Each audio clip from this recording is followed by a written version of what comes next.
My dear friends, when you pray, do not tell God how big your problem is. Rather, when you pray, tell your problems how big is your God. How do you pray? Paano kayo nagdarasal? Anong sinasabi niyo sa Diyos pag kayo'y nananalangin? Diba? Yan yung pagkukulang at kahinaan natin. Pag meron tayong problema, pag nag-uumpisa na tayong mangusap, magdasal sa Diyos, tuloy-tuloy sinasabi natin sa Diyos, ano yung ating mga suliranin? Ano yung ating mga pagsubok? Gaano kalaki ang ating problema? Pero ano ba ang pananampalataya? Ang pananalig sa Diyos ay nagtitiwala ka na mas malaki ang kanyang grasya kaysa dun sa iyong pinagdadaanan na mabigat at mahirap sa buhay. Tandaan niyo po yan. Sabihin mo sa problema mo, gaano kalaki at makapangyarihan ang Diyos. Kesa sa palagi mong sinasabi kung gaano kalaki at kahirap ang problema mo. Talaga bang makapangyarihan ang Diyos?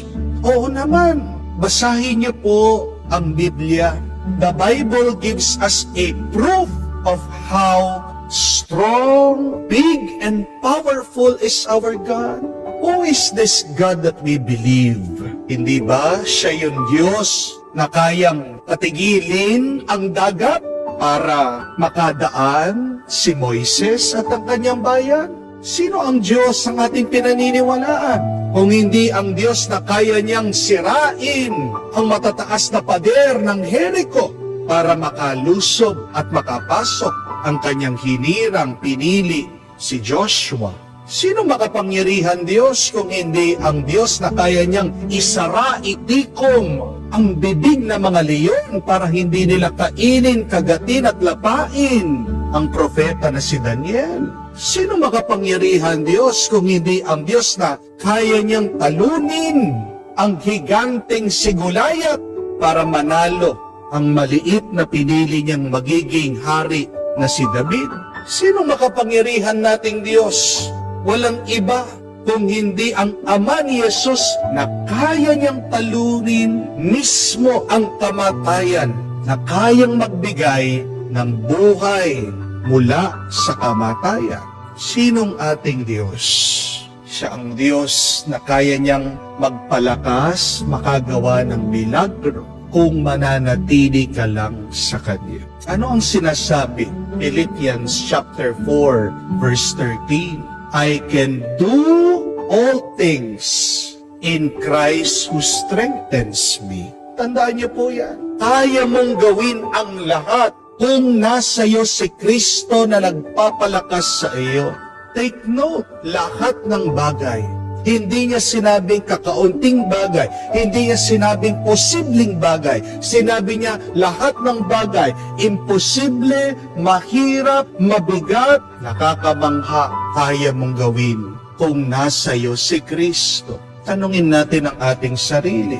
Nasa atin ba si Kristo? Kaya nga nakakamangha, nakakabilib sa unang pagbasa. Pinagbawalan na nga si San Pedro na wag nang ipanaral, wag nang ipahayag ang katotohanan tungkol sa muling nabuhay na si Kristo. Kung hindi, sila'y papakulong. Kung hindi, sila'y paparusahan. Pero naglakas loob siya. Pinatawag na nga siya doon sa konseho. Pero napakatapang niyang sumagot. Si San Pedro na simpleng mangingisda, si San Pedro na hindi naman talaga nag-aral, saan niya nakuha yung katalinuhan, yung tapang? Diba? Nung pinapako ang ating Panginoon, isa si San Pedro, sinakwil niya ang ating Panginoon, tumakbo. Baka yun? Napakalakas ng loob, umaharap sa mga opisyales, sa mga nakakatanda ng bayan. Paano niya nagawa? Because the resurrected Christ was in Him. Sa ating ebanghelyo, napakaganda.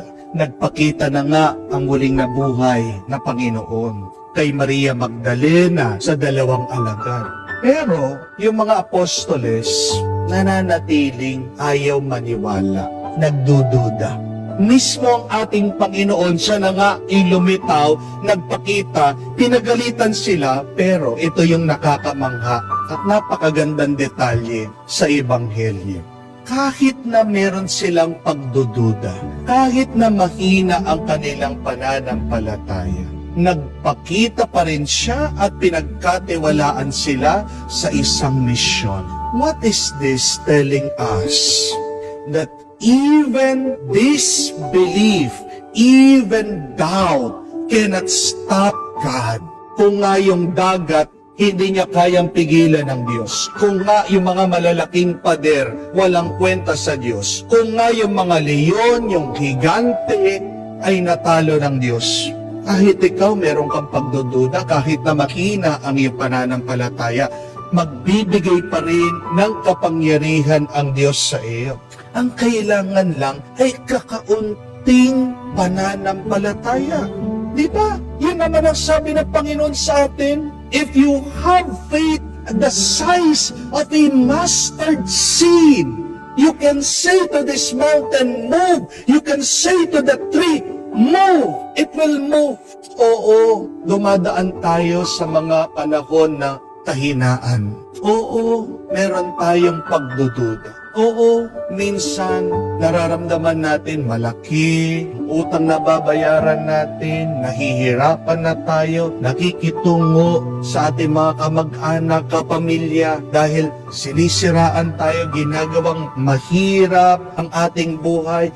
Oo, naiinis ka na dyan sa iyong asawa, ang tigas ng ulo. Oo, sawa ka na dyan sa iyong anak, sobrang pasaway. Oo, ayaw mo na, gusto mo nang sumuko dahil napakasakit ng iyong nararamdaman sa katawan. Oo, alam ko yung iba sa inyo, gusto nang umuwi sa Pilipinas, sumuko dahil nakukumsik, nadidepress. Totoo po ang mga realidad na ito. Totoo ang mga masasakit at malungkot na karanasan na ito. Pero kahit nakakaunti katiting na paniniwala kay Jesus, sapat na mapangyayari niya ang kanyang himala, ang kanyang kapangyarihan sa iyo. So let us once again unite ourselves with the resurrected Christ. Let us ask the Spirit of Christ to be with us so that we can do all things through Him who strengthens us.